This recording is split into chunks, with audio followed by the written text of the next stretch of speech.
السلام علیکم جی ناظرین جی، ایک ایسی سٹوری ہے جس میں چھوٹا بھائی لڑکی کا جو ہوتا ہے وہ اپنے اوپر سے بوجھ اتارنے کے لیے اپنی ہی بہن کی شادی ایک ایسے لڑکے سے، ایک لڑکا تو نہیں کہہ سکتے، ایک بوڑھا آدمی سے کروا دیتا ہے اور اپنی جان چھڑا لیتے ہیں، لیکن وہ بیچاری جس کے ساتھ وہ شادی کروا دیتے ہیں اس کی، وہ 3 سال کے بعد وہ جو آدمی ہوتا ہے وہ کسی قابل نہیں ہوتا، وہ اس کی کوئی خواہشات پوری نہیں کر پاتا اور وہ اس سے پھر چھوڑ دیتا ہے اس کو، اور تھک ہار کر، اور اس کے بعد جو بیچاری ذلیل و رسوا ہو رہی ہے، کہاں کہاں بھٹک رہی ہے، اور رینٹ کے مکان کے اندر وہ کیا کیا صورت حال ہے، اور ایسے مجبور لوگ اور ایسے بھائی یار کہ خدا کا خوف کریں، کچھ کچھ حالات دیکھا کریں یار، کہ ایسے تو کوئی نہیں کرتا کسی کے ساتھ، کوئی غیر کے ساتھ نہیں کرتا، کہ اپنی بہنوں کو جلدی جلدی ساتھ سے اتارو، بوجھ سمجھ کے اتار دو یار، کو تھوڑا سا خیال کرو۔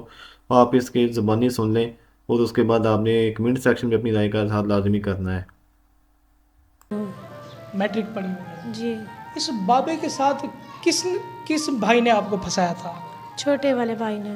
چھوٹے بھائی نے کیوں پھنسایا تھا؟ ہر انسان، میں اپنی بہن کے بارے میں اچھا سوچوں گا کہ کوئی پروفیسر ہو، ڈاکٹر ہو، گاڑیوں والا ہو، اچھا ہو، نیک ہو، پرہیزگار ہو، تو آپ کے بھائی نے ایسا کیوں سوچا دیکھا؟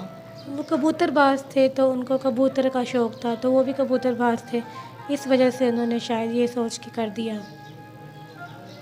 اللہ اکبر کبیرہ۔ اچھا مجھے یہ بتاؤ، ٹھیک ہے آپ کا شوہر تھا، جب آپ کو ملنا تھا، جسمانی حقوق دیتے تھے، تو اس وقت اس بابے کی کیا کنڈیشن ہوتی تھی؟ یعنی کہ جسم کانپتا تھا، کیسی حالت ہوتی تھی؟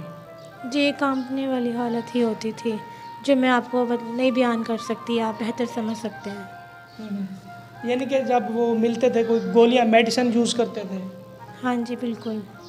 جی ناظرین، آپ نے اپنے کانوں سے سن لیا بیچاری کے حالات، کہ ایسے بھائی نے پھنسا دیا ایک بابے کے ساتھ، اپنے دوست کے ساتھ، کہ جب وہ مباشرت بھی کرنے لگ جاتے، جنسی تعلقات جب شادی میں قائم ہوتا ہے تو وہ بھی وہ نہیں کر پاتا تھا، میڈیسن کا استعمال کرتا تھا۔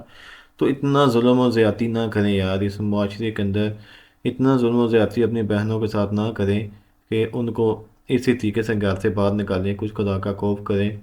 اور امید کرتا ہوں جو بھی اس ویڈیو کو دیکھے گا، ویڈیو کو لائک اینڈ شیئر لازمی کرے گا، کہ تاکہ دوسرے بھی کچھ سبق حاصل کر لیں اس سے، کہ ہمارا جو اسلامی معاشرہ اس میں تو عزت بہت زیادہ ہے عورت کی، اور ہم کیا کر رہے ہیں ان کے ساتھ ہے۔ تو اللہ تعالیٰ ہمیں عمل کی توفیق عطا فرمائے اور ایسے کاموں سے محفوظ رکھے، آمین۔